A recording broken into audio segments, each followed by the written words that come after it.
Violations of human rights in the Republic of Cameroon. The death of a politician, Georges Anissé Kane, president of the African Movement for New Independence and Democracy, better known by its French language acronym MANIDEM, while in detention in the nation's political capital Yaoundé, has raised grave concerns about what is today qualified as gross and flagrant violation of human rights in the Republic of Cameroon. We are analyzing all that, and it should be noted that he died in detention. He was arrested and detained within the context of the October 12, 2025 presidential election in the country. And we are looking at these issues, and we are also looking at a specific aspect of national and international laws being violated in the Republic of Cameroon. I'm talking about the right to bail, which is not respected in many cases, leading to prolonged pre-trial detention even beyond the time frame stated by the law in the Republic of Cameroon.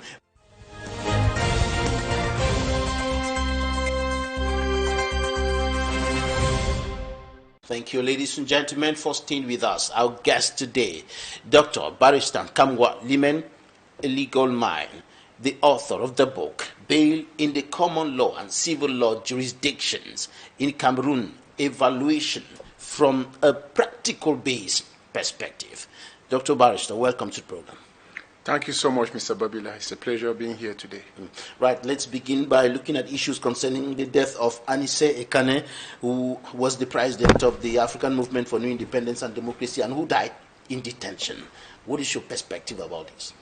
Well, I've said on so many occasions that it is regrettable that with the provisions of the law we have, which permitted him to be granted temporal liberty during trial, mindful of the fact that he is a public figure, he has a known abort, and he was sick, he would have benefited from bail for him to take time and consult his regular medical doctors. So I think that the death of this prominent figure has shown to what extent the laws are not practiced in Cameroon. You see, because the law cannot make provision that if you are during criminal trials, someone can benefit from temporal liberty. And in a case where it is very necessary like this, we see that it is the government that flagrantly violates those laws to maintain a sick patient, to a sick person in a confined facility until the point where he's dead. It is unfortunate. And that speaks volumes of the level of non-respect of human rights in Cameroon. Yes, of course. Of course, it is well known that we fall within countries that don't respect human rights. Whereas you know, if you look at our laws, you look at even our constitution, you have the feeling that we are living in a society where rules, norms, international treaties and covenants signed and ratified are being respected. Because, you know, human right does not only stem from the fact that we signed and ratified international treaties relating to human rights, but the fact that we inculcated them as preamble of our constitution, which is the ground norm, the highest law of our nation. So if you say in the constitution of the country that we are going to respect human rights as prescribed by the international civil and political rights, and the Universal Declaration of Human Rights, and the African Charter on People and Human Rights, and then you don't respect them, it shows that we are not serious. And there is something we must know, Mr. Babila, that there is a theory that holds the government responsible. They call it triple pronged theory. It holds every government responsible for the non-respect of human rights. And in this case, the government of Cameroon has failed not only to acknowledge that there exists such a right for Anissé Kane, but they did not enforce that kind of the right on him. And no matter what anybody comes out to say, one thing remains very clear. He died because we did not respect the law. And who is a violator of that law which has not been respected? It is the government. The government that has the mandate to see that laws are respected in this country is a government that violated that right. It's unfortunate.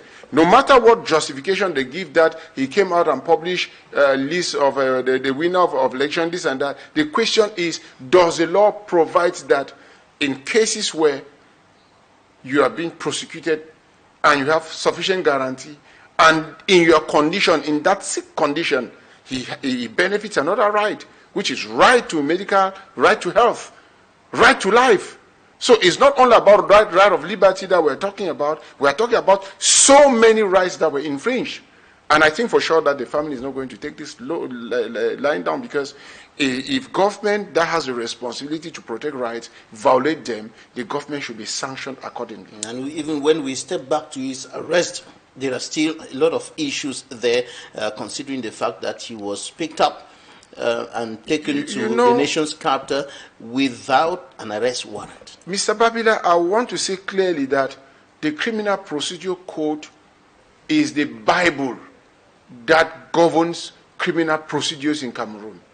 And the Criminal Procedure Code makes it very clear that for there to be an arrest, that person should either be caught in a flagrant delito, that's committing the action, or he be summoned. And when he fails to appear, they can now issue a warrant of appearance. You see, what they call usually mandat d'amener. You see, so that was not done. They came, picked up somebody. Indeed, if I want to use the right word, he was kidnapped. He was kidnapped. That is the right word to use. And you see, Mr. Babila, it is worrisome that these acts are perpetrated by the state. It means that none of us, you and I, were not secured. And we rest assured that so many other cases have occurred. I have two of my clients who were working at a pharmacy, Equinoxe. Somebody came in civilian, discussed with them, went later and came with people who blocked that and collected them. Today they are in New Bay prison. Elements. Yes, today they are in New Bay prison. You ask them, what did they do? They were not caught marching. They were not caught in anything. They just came and arrested them, and today they are in New Bay prison. We wrote to the governor. The governor received us and told us that we should see with the legal authorities. And who arrested them? Légion de la Gendarmerie, Gendarmerie Légion. And the same people who allegedly sent this person to Yaoundé, who went and died. So why do we think that we have the right to arrest Cameroonians without following the procedure? And one thing you should know is that the Criminal Procedure Code sanctions those violations by declaring those acts null and void. And so all those who were arrested illegally without the respectance of the law, the courts have to declare that procedure null and void. But unfortunately, we have stooges for magistrates. I'm sorry to say that, but that's what we have. We have people who sit on the pulpit, who sit as judges, state council, without any control of that decision. And that is the subject of my next book, How Reliable Are Judges in Cameroon. I want to tell you that the judge who sits to hear the matter, in 90% is not the judge who delivers the judgment. The state council who sits in audience to hear a matter, if there is any application done, that state council will not even entertain. He will always seek for an adjournment, because he needs to go and consult with the hierarchy, the state council of the jurisdiction, and the state council will seek the consent of the procureur general. So when we go to court, believe me, it's like a comedy show. It's like a comedy show, because those who you see wearing this and say they are judges and state council, in reality, they don't render judgment that reflects what they think, whereas the law says that they should render judgment in view of the facts presented before them, evidence and their conscience. But there are some judges, like we have in Bonanjo. There is a judge who rendered a judgment influenced by hierarchy, and today that man has not been working for almost a year plus, because when the judgment backfired, he was the one who was sacrificed. Same, there are judges everywhere that when you rule against what was said, you find yourself not even receiving fines from your hierarchy. So, you know, we need to overhaul the judicial system. If you don't overhaul the judicial system, Cameroonians can never boast of living in a just society. Earlier this year, the Minister of Justice raised concerns about what you're talking about when he mentioned issues of influence peddling, weighing down on the judges and so on. Now, talking about the fact that Anise Ekane was deprived of his oxygen extractor. He was deprived of that and then treated in a way that was not appropriate, which culminated to his death, which contributed to his death, according to the facts in our disposal, because we also have information from the government bench showing saying that or suggesting that he was given the best medical attention and so on. But we have facts that indicate that it is not true. He was maltreated, and that contributed to his death. Now, with regards to this fact, there are some analysts and critics who are saying that he was murdered. He was murdered by the regime. You know, Mr. Babila, it does not suffice to give medication to somebody for the person to get well. The environment is equally very, very important. You understand? You cannot say you're treating somebody who is having a lungs or heart problem, and then you put him you confine him in a place where his blood pressure keep rising. It is contributive murder. I will not say murder, it is contributive murder. You understand? And so, when I followed up a medical analysis, which I think I want to share with Cameroonians to show the gravity of what happened to Anise Ekane. What you call oxygen extractor, a professional came out and said that thing is what regulates. Not to, you know, you and I, we have our lungs are okay. We breathe in oxygen and we send out carbon dioxide. That thing has replaced his lungs. The equipment replaces his lungs. So when he takes in oxygen, he doesn't send out carbon dioxide. And so that is that thing that starts working like his lungs. You understand? So you could give him oxygen, but you've not regulated if the carbon dioxide comes out from his system, and when it remains in the blood, it becomes toxic. I'm talking based on verified analysis that medical conclusions that came up. So when it does not suffice to say that he was giving medical attention, he was giving the best treatment will not be in confinement. A best treatment for a patient who you know, because I listened to Minister Tanganji the other day. He said that this man was sick last year. He went and even visited him in the hospital and even assisted him, and that this man miraculously got well. And so therefore he knew that this was a very serious patient. And he knew. And then why do you maintain that person? Mr. Babila, you know, we take the risk to say some of these things because we think that we owe the duty here in this country to make it a better place. We stand and talk because we think that Cameroonians need to be free. The judicial system needs to cut a fine line, a clear demarcation between administrative influence and what is and judicial influence. Who caused the arrest? Administration. I want to find out if any state council signed a warrant of arrest against him. And then, what did the minister do? The minister is, I'm sorry to say that, is from Douala. He knows that Anise Ekane is sick. Many people who know him, they know that he's very sick. When there was that violation, what did our minister, he is our own boss, what did he do? We are lawyers, we count on the Minister of Justice. He is there to see that all of us will work in the vineyard of justice. All of us will work for the purpose of achieving justice in Cameroon. And he represents us there. What was done?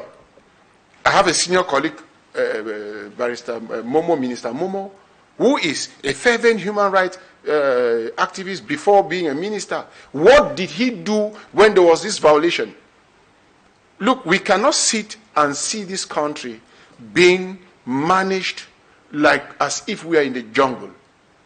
I am talking within the confines of my authority, which is law. I took oath in this country to serve this nation as a lawyer, and I'm speaking within the confines of my profession.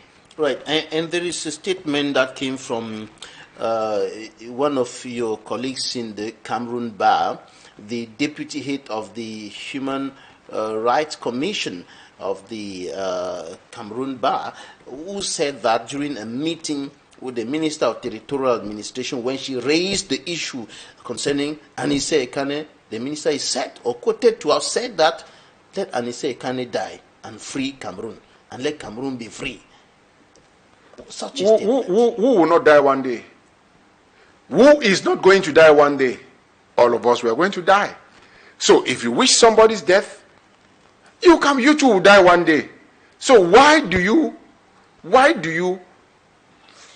you happy when somebody dies? Or why do you predict, or why do you give a damn if somebody dies?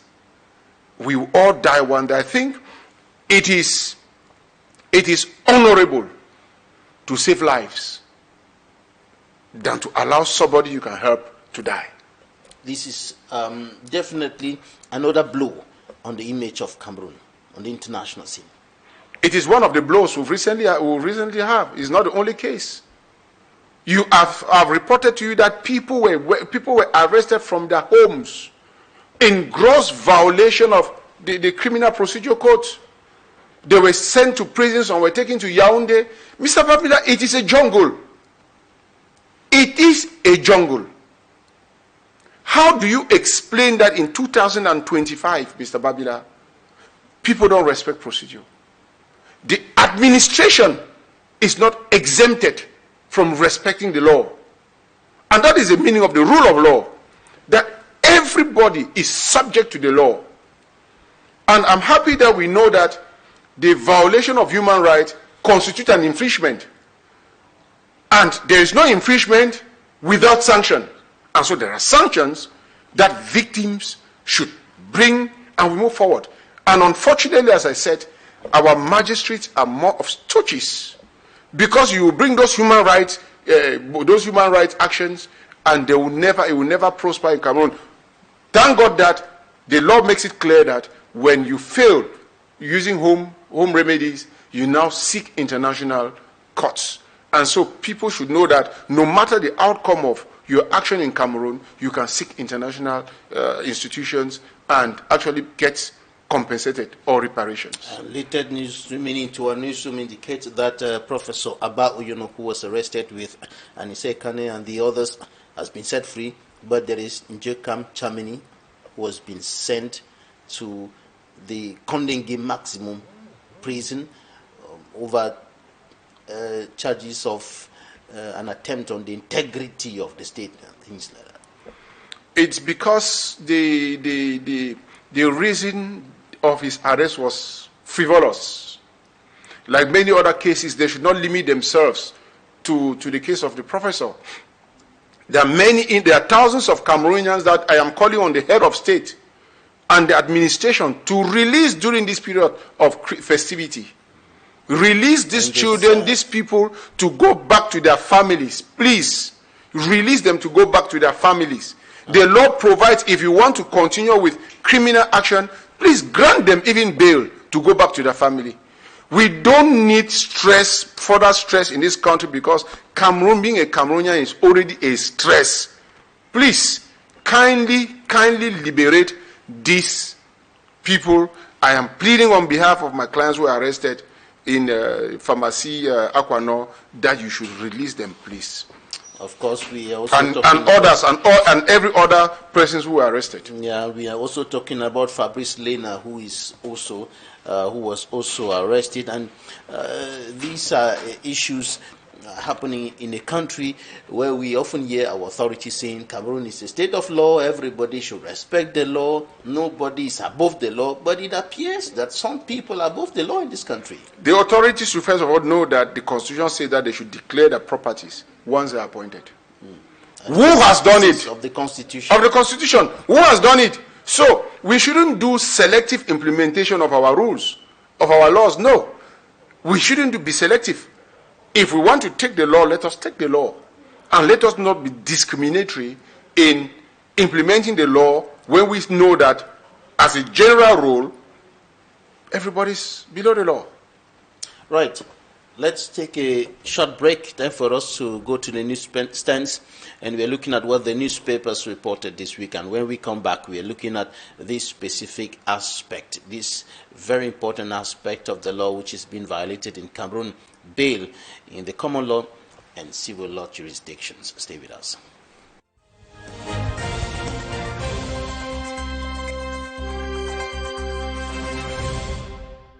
Reporting about the death of Anise Kane, president of the African Movement for New Independence and Democracy, the Guardian Post says Anise Kane crackdown on opposition goes wrong. The paper highlights a quote attributed to the Minister of Communication and Government spokesperson, and it reads, "If I was there, I would not have allowed that." And another quote from human rights defender, international lawyer, Barrister Alice Com, "They stole his freedom and his breath." The Voice tells its readers that legendary Anise Kane, Manidem leader, coordinator of the Union for Change, died in detention at the Secretariat for State Defense in another issue of the Guardian Post. After Anise Kane's death in detention, spare Cameroon another international shame, free all arrested, over 1,200 picked up during post-election protest still being held in deplorable conditions. And News Watch refers to the death of Anise Kane as unbelievable story of truths, half-truths, and untruths. And that's all we had time for in this edition of the program.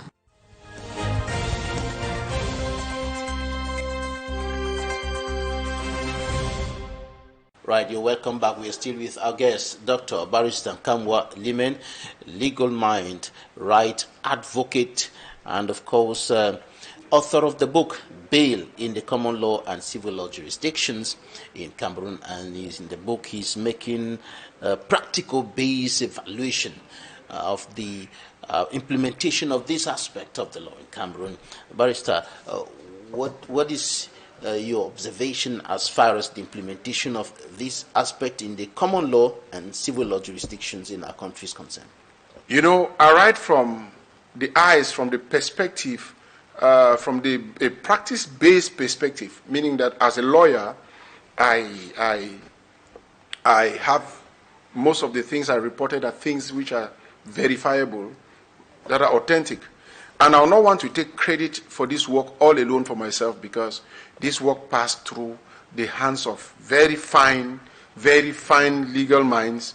I'm talking of Professor Sonne, Patience of Boya. I'm talking of Professor Maikano and many other professors who went through this work. And I'm talking about the PR Ashewari, the procureur for Mamfe. I'm talking about Justice Metege Divine. I'm talking of Justice Adri. And I'm giving special thanks to the head of the president of the Court of Appeal of Douala, who actually gave me an authorization to meet magistrates, share with them, and get enough materials for my book.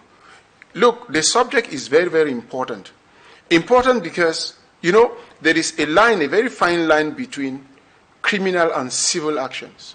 In civil action, in criminal action, in majority cases, during investigation, the suspect is detained. And when the matter is sent in front of the examining magistrate, the defendant, he becomes a defendant, he's maintained in detention. He goes to the court as an accused, he's maintained in detention. Whereas if you look at Article 218, sub 1 of our judicial of our criminal procedure code, it says that remand in custody is an exception. Meaning that the general rule is that people should be granted bail. It is an exception. And when you go further, the exception has become the rule. Of course, that is where the problem is. And that is why I said, let me put this and sensitize, draw the attention, educate the minds of our administrators who may be oblivious that such a law exists, to the common man who thinks that bail is to give money and come out from cell, and especially the judicial and judicial police officers who have been empowered by the Criminal Procedure Code to grant bail. And so, it is a book that every Cameroonian should have, because right to temporal liberty during criminal litigation is very, very important. It is sacrosanct. And therefore, when you don't know these rights, some of the judicial police officers don't know. They will ask you, what is bail? They don't know. They need to know. And so, my mission is, I'm going to meet the head of the gendarmerie said, I'm going to meet the director of police, DJSN, to propose to them that we need to sensitize, we need to have training sessions, we need to have working sessions with judicial police officers for them to understand that the law actually makes provision for bail if they fulfill conditions like you see on section 246 G, which says if you have a harbor, you see. And the law also provides, if you look at section 224, 222, 224, and 225, it gives all those authorities the right to grant bail. It gives the judicial police officer, it gives the state council, it gives the examining magistrate, it gives the judge, it gives even upon appeal for somebody to be granted bail. Look, liberty, bail is not only good because it gives you liberty. It is a human right, and it is associated with three other very important human rights, which is right to defense, to prepare your defense. When you are locked up, you locked up people that will not be able to prepare their defense. Look at this, and he said, sometimes batting with his life. How do you think he prepares his defense? And sometimes they are detained incommunicado. And right to fair hearing is a human right. How do you get fair hearing if you don't? You're not free. And then freedom. You lost your liberty, you lost your freedom.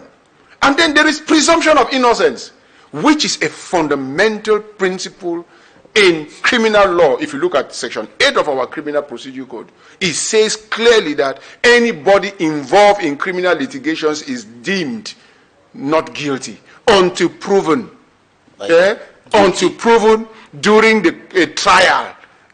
A full trial that is by a competent court that declares that he is guilty. And so, when you deprive somebody from the moment you are taking their statements, it's like you've already said, I declare you guilty, and then it is subsequently that we're going to know if you are not guilty or not. You invest the rules. You invest the rules. And so, it is very important that we get so involved in seeing into it that people don't use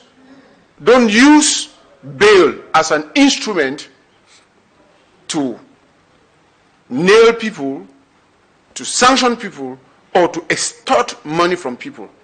Now, in the study, of course, as you said, I did a comparative study after doing, after examining the country as a whole. I did a comparative study, and of course, bail is more applicable in the common law jurisdiction. I've not said 100%.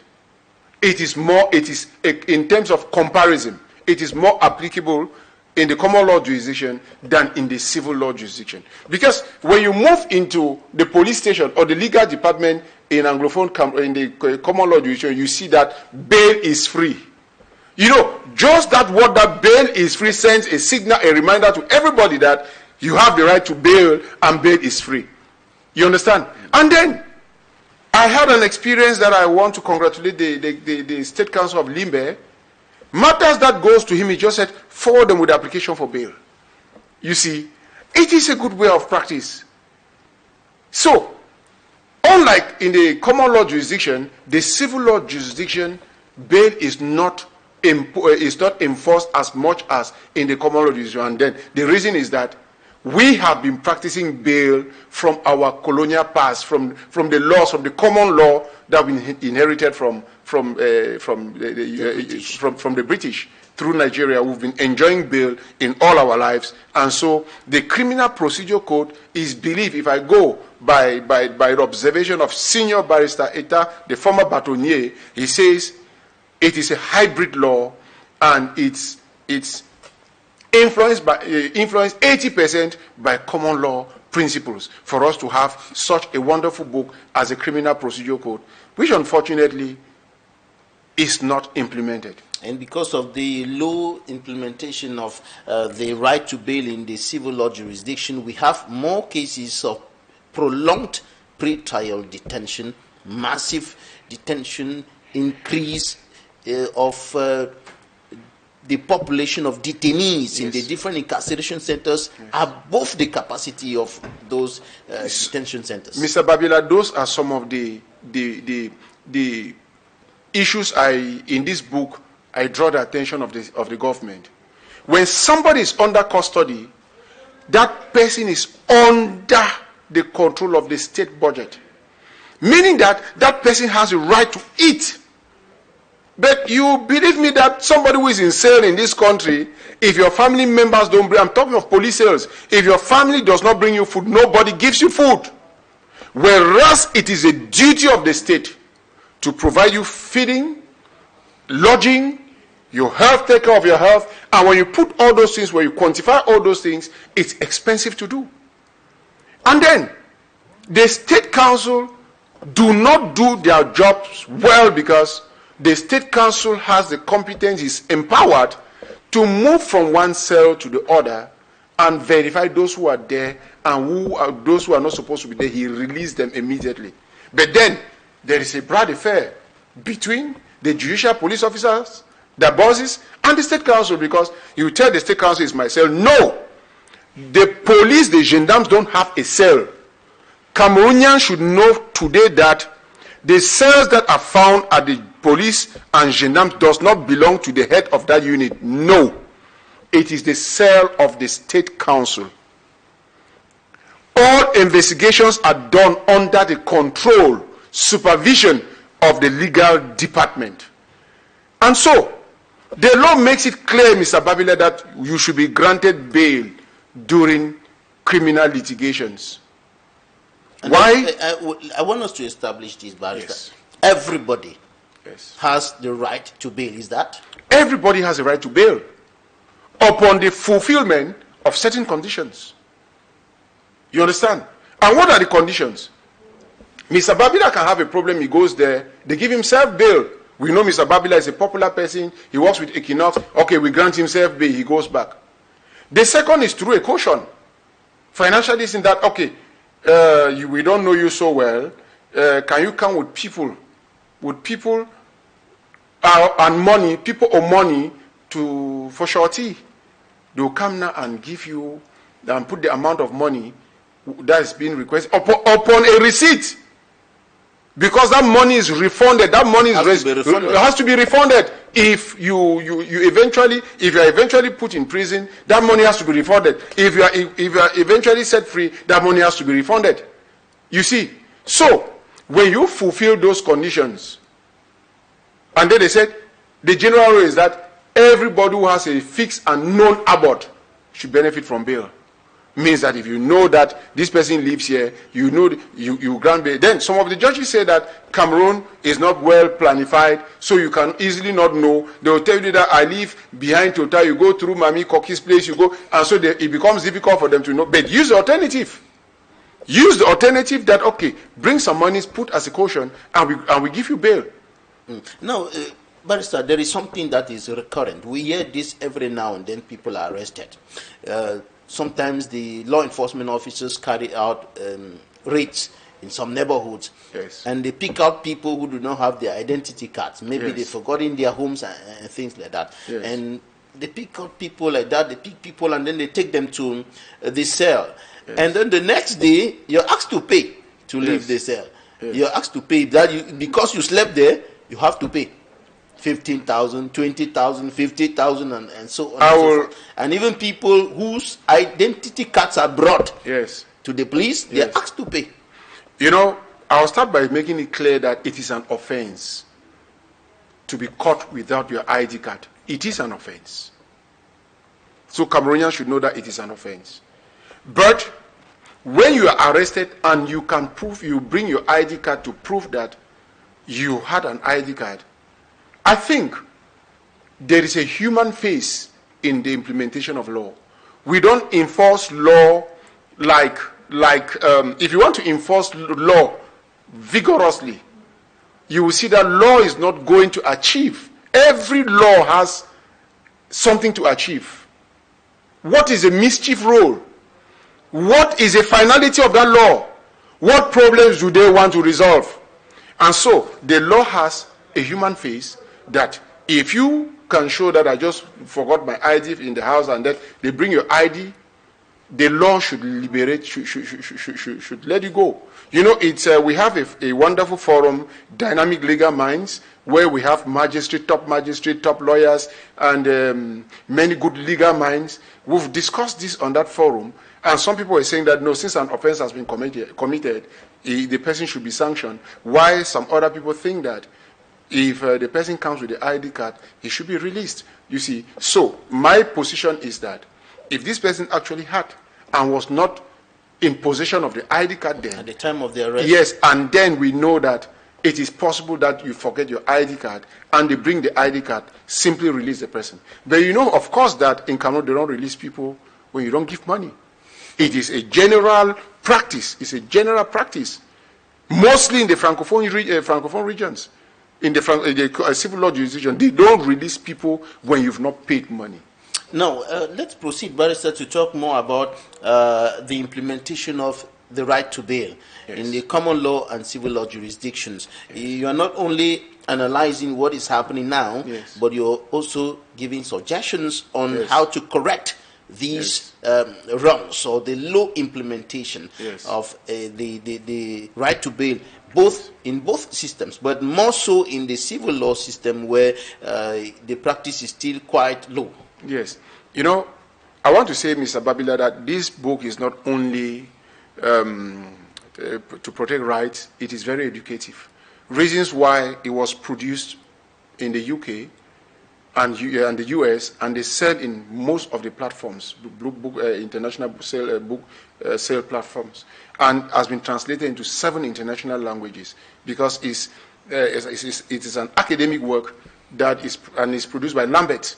You see, Lambert's publishers.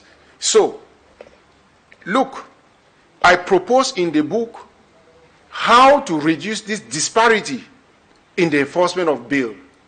One of the things I said is that they should enforce the training. We could create workshops, we could do seminars and educate the judicial police officers and even inculcate in the heads of the judges, the magistrates, that bail is real. That bail is real. It's right. You see, so when you do that, they will meet up with the standards. And then the minister needs to hit his hands hard on the table. That bail should be enforced. In the days ahead, I seek to meet the minister. I seek to request for audience to meet him and to see how we can actually implement this, the respect of this rule, of this law in our nation, because it is very important. However, Mr. Babila, I am not saying that bail should be granted to everybody. Bail should be granted to everybody. There are some offenses, Mr. Babila, that for the purpose of protecting the proof and the purpose of protecting the victims, the person will not be granted bail. Mr. Babila, you don't expect somebody who comes here, shoot people with guns, you understand, or commit infanticide and serious grievous offenses to be granted bail. So, there is nowhere in the world that bail is granted to everybody. Once you constitute a public danger, you will not be granted bail. And at times, bail is even not granted for the interest of the detainee, for the interest of the person who is detained. Who can be attacked, who can be killed. Of course, by the population. By the population. Yes. So, but I am focusing on those who, in normal circumstances, would have benefited from bail, who are not granted bail. Because, you know, there's a school of thought that will say that bail is not granted to people who commit felony. You understand? But that is not true. We have cases like the Fon of Balikumbat, who was accused for murder. The late Fon was accused of murder, but he was granted bail. So we have leading cases in Cameroon, have jurisprudence in Cameroon that even if it's a felonious act offense, the general rule is that bail should be granted. Now it's left to the authorities to examine the different situations and find well-established reasons. And that is where the problem is, Mr. Babila. That is where the bad faith of Cameroonians come in. Discretionary powers. The granting authority is given the powers, discretionary powers. Like anywhere in the world, they have the discretionary powers. But in Cameroon, we use that discretionary powers negatively. You see, since I'm the one to give you bail, what are you giving me in return? You understand? And that is where I suggested that a different entity should be created to look on liberty, human liberty. That the person who arrests is not the person who grants the bail. Another institution is created, empowered to look at those conditions, if they are fulfilled, for bail to be granted. Because in anything that concerns, Mr. Babila, our discretion, we always monetize it to our benefits. And turn it into a business. Into a business. That is why you go to the ports, you always have, since they rate the values from this to this, for a Cameroonian to benefit for the lower value, you have to give money. You have to pay money.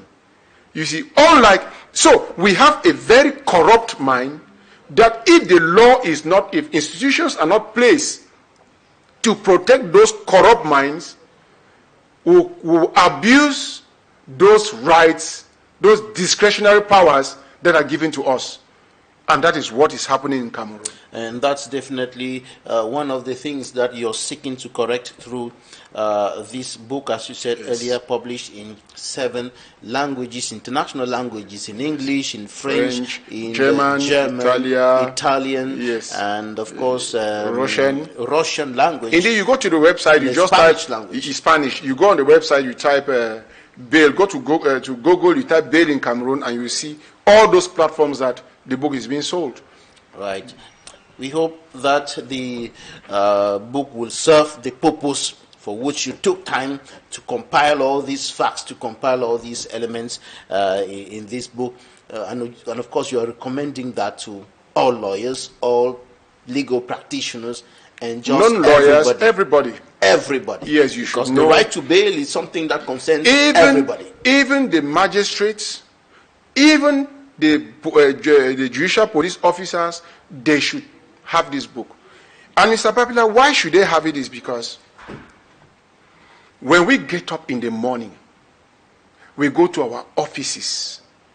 We go for one purpose: serve the nation, make people happy, Mr. Babila. And that is my driving force. That is why when I look on the street and I see street children, they don't have, that I'll remove so much money to build an orphanage, a foster home, to take people and put them there, because, Mr. Babila, life is too short. We should do the right things. When you come from your house to your office, know that I'm going to serve people. Who am I going to make happy this day?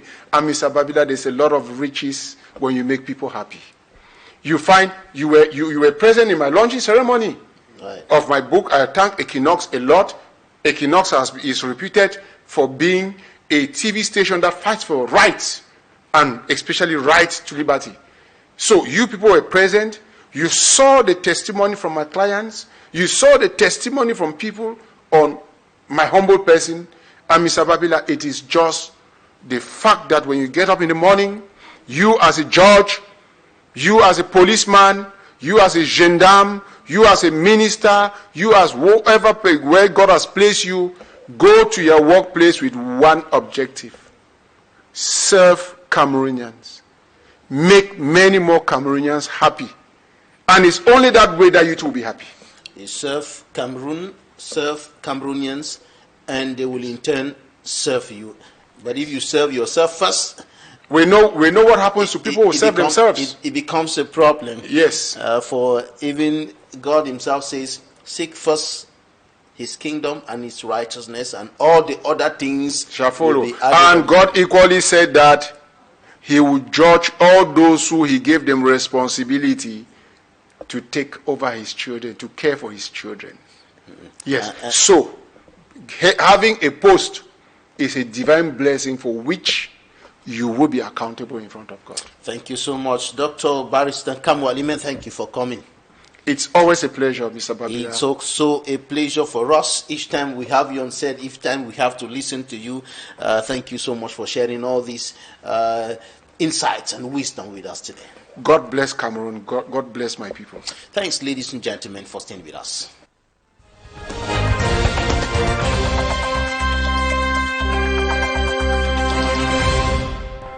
Thank you, ladies and gentlemen, for staying with us. Joining us now from the Southwest Regional Capital, Buea, Musoke Lucas Leonga, civil society leader. He calls himself modern nation builder. You're welcome to the program. Now, let's have your thoughts on the death of Anise Ekane, the president of the African Movement for New Independence and Democracy, who died in detention. Permit me to first of all extend our condolence from the USDP party to the Maliden party for having lost their president. It's an unfortunate situation which nobody desires it should happen that way. From the period where he was arrested until when he was detained for all this while, I think there have been a lot of talk on the fact that he was not sound health-wise. And unfortunately, we finally got word that he died. I just wish to say that under normal circumstances, there is supposed to be a thorough investigation to actually establish truly what actually led to his death. But no matter the situation, I just wish to say that the government of Cameroon should be a little bit more cautious and more careful, because we are not in war. We are in a process of building Cameroon, and the government should be more tolerant in its approach towards Cameroonians. And I believe that human rights is very, very paramount here, and we should be able to draw the attention of the government to the fact that Cameroonians should be free to speak. Cameroonians should be free to express their worries. Cameroonians should be free to express their minds with respect to what is going on in their country. And Cameroonians should be able to talk to the masses, to be able to communicate. We should feel free in our country. We should not live in a country where it's as if we are under bondage, we are under captivity. No. Our country has laws. It has a lot of laws. The constitution is there. Let the CPDM government not make as though Cameroon belongs to the CPDM government. No. Cameroon belongs to all Cameroonians. And the CPDM government should be able to treat all Cameroonians fairly and respecting the norms and the rules of human rights. So the death of President Anise Ekane should be a pointer to draw the attention of the government that we should treat people differently. People must not always be locked up. People must not always be deprived of their rights. I think that this is a big lesson, and let a thorough investigation be done. And I hope that this time around it will be done, because all the time we say investigation, we never hear the report, the final outcome is never published. So this is, we are frowning, we the Cameroonian population, we are frowning against the poor treatment of Cameroonians at all levels and at all times. Let Cameroonians be given the chance, the opportunity to express themselves freely, to be able to give their own point of view when it has to do with state issues. Because this country belongs to all Cameroonians. It does not belong to the government of the CPDM. No. So this is an unfortunate situation that the government should look into and learn from this and help Cameroonians to express themselves freely, to be able to freely involve in political issues without fear. Let us not continue to live as though we are living in the 5th century. We are living in the 21st century where there is freedom of expression. People should be able to express themselves. If peradventure they violate the law, there are channels. People must not necessarily be locked up. This issue of locking people up behind bars is not a good practice. These are not criminals. Somebody who makes a public statement which probably the government sees this otherwise is not a criminal. The person will not necessarily be arrested. The person will not necessarily be caught and put behind bars. The person can be prosecuted otherwise while enjoying his freedom. And if he's found wanted by the law, then the court would decide. Let people not be treated as though they are criminals who must always be locked up and intimidated. No, this is not a good practice, especially in a democratic era in which we live.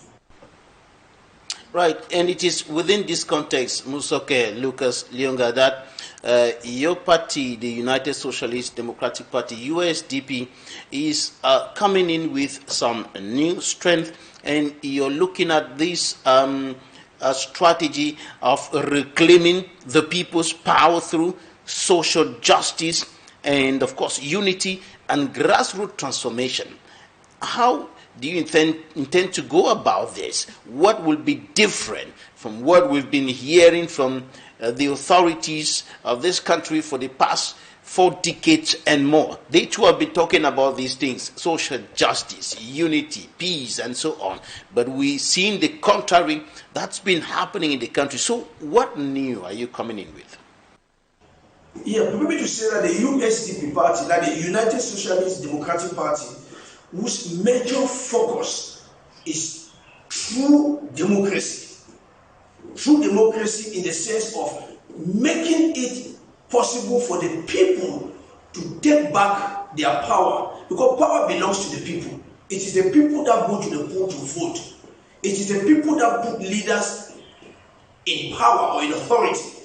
So we are coming back to the liberal democracy, which is the democracy where the people should take back that which belongs to them, and people should be able to interact freely in the space of democracy, like the democratic values of the nation of Cameroon. We need to really practice these democratic values and make sure that Cameroonians understand this democracy. And when we talk about grassroots mobilization, grassroots participation, grassroots empowerment, we are making the people at the grassroots to understand that the power of a nation belongs to them. The power of the nation does not belong to those in authority. The power of the nation belongs to the people. Those in the authority are just there to represent the people who have given them the power to lead at that particular point in time. But this power always and will always remain with the people at the grassroots. So the USDP, the United Social Democratic Party, is coming back to reawakening, to help Cameroonians to understand that power is not in the hands of government officials. No, government officials are representative of the people. The power belongs to the people, and the power will always belong to the people. Let the people not be intimidated, because power belongs to them. In as much as power could be abused by governmental structures and institutions, it does not mean that power belongs to the governmental structure and institution. No, power still belongs to the people, and let the people know, especially the power to go and cast their vote and select their genuine leaders that are going to lead them in all the spheres of operation. We are really calling back on all Cameroonians to take back the mindset and the belief of the fact that power belongs to them, and they have power. If the people say today that we are going to vote this person or that person, they are going to vote that person, it means that they are giving that person or that individual or that party power in order to rule or to lead them to a better lifestyle, because all is about a better livelihood. Musoke Lucas Lionga, the USDP is looking forward to the municipal and legislative elections coming up next year. What is the strategy you're putting in place to turn the tide, to bring to reality all of these laudable things that you're talking about to improve the living conditions of Cameroonians? Yes, permit me to say that the USDP, the United Social Democratic Party, will be participating in the upcoming legislative and municipal election. With respect to these two elections that are coming up, the USDP is presenting candidates for the position of mayors, councillors, and parliamentarians. And I wish to say that we have two focal points here. The first focal point is that we are preaching and we are propagating inclusive development. Because one of the goals of a political party is to make sure that communities are developed. So we are talking about inclusive development. It means that each and every individual is involved in that developmental drive. I wish to say that I was talking, and permit me to bring it here, that we don't yet have a smart city in Cameroon, but we wish to make Boya, for example, to be the first smart city in Cameroon. I may not explain on board what smart city is. Just go online and read and know what a smart city is all about. We want to make Boya the reference point of Cameroon. That's why we'll be taking over the councils of Boya, and most of the councils in the southwest and other regions will be taking them over to make these cities smart cities, but starting with the reference point of Boya. You know, Boya is a historical reference. Boya is a pivotal reference point of Cameroon, and we cannot leave Boya in the hands of people who don't wish to develop it. We wish to bring a new form of development in Boya that will spread over Cameroon. So we are taking over the council of Boya and making Boya a smart city. If I may explain a little bit what a smart city is. A smart city is that city that is connected. It's connectivity. It means that you stay in your house and you'll be able to know what is happening everywhere. That's just the summary. And everything could be done from the comfort of your bedroom or from your home. We will have time to explain more on this and to expatiate more on this. So the major goal of the USDP is to take some major councils, especially the council of Boya, LIMEN, and other councils in the southwest. I wish to say southwest because we are still working to get other councils in the other regions. We are serious about that. The USDP wish to bring a new form of governance. This governance too is the participatory governance, which means that we allow people to participate in the governance of their activities. Then above all, let me say this about the USDP. Above all is that the USDP applies the God-fearing model, which means that we make sure that people walk with the fear of God, so that they will be honest, there will be people of integrity, people who are accountable, people who are transparent, people who are not corrupt, like the regime in place, but fighting against corruption from a truth perspective. You're also talking about building smart cities, beginning from Boya, the southwest regional capital. This sounds quite good, but how are you going to achieve this? How do you intend to achieve this? It shouldn't just end at the level of promises, but should come to reality. Yeah, permit me to use this platform to call upon all Cameroonians, especially the youth, to go and register massively when the register will be reopened in January. We are calling upon all Cameroonian youths, all Cameroonian women, all Cameroonian men who did not register for election to go now massively and register for elections. And we will do our best to move from community to community to mobilize Cameroonians to go and register for elections so that they will be able to vote when that day comes. That's the first step. Mobilizing Cameroonians to be able to register for elections so that they will be able to vote.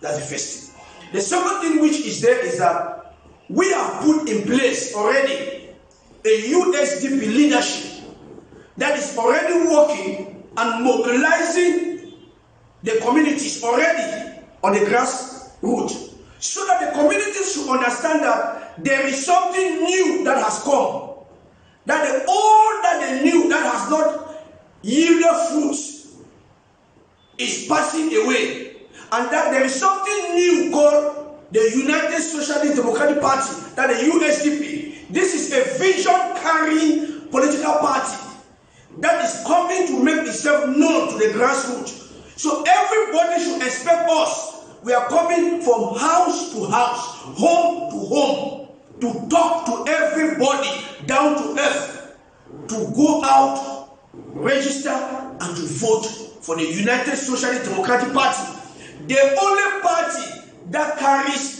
the vision to transform all communities in Cameroon within a very short time that they will be accorded. The other thing that we have to do is the fact that we will be able to mobilize massive resources in and out of Cameroon to plow these resources to developmental projects in our community. And we'll make sure that this will be quality developmental projects. The projects will be of high quality so that they will last and they will serve the population. I also wish to make this point clear so that the community should stay with us. We are coming down to serve the community. We want the communities to collaborate with the United Socialist Democratic Parties. Communities, collaborate with us because we are there for your interest. We are there to bring you something new. So be ready to collaborate with us. We are not dictators and we will not dictate. We want you to collaborate with us so that we will know your problems and we will solve the problems. The general problems that we already know, we will tackle them. But there are some specific problems of specific communities. Please be ready. That is why we also have municipal councillors that will be coming from these respective communities. They will be there to represent those communities, and the communities will be involved through those municipal councillors. But we will not end there. We will also go to the field and meet the communities and talk to the communities. We are also calling upon traditional rulers. Traditional rulers, we are open to collaborate and to work with you because you are at the grassroots. You are the one that takes care of these people on a daily basis. So we are calling upon all traditional rulers that we are coming as the United Social Democratic Party to work and to collaborate with you to develop your respective communities. We respect to the specific needs of those communities because each community is different. I also wish to thank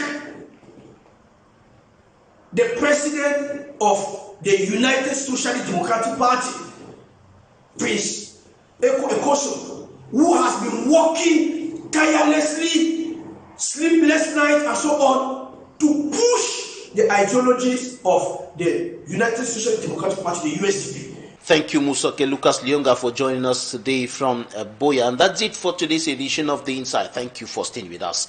God bless Cameroon. God bless Africa. Goodbye.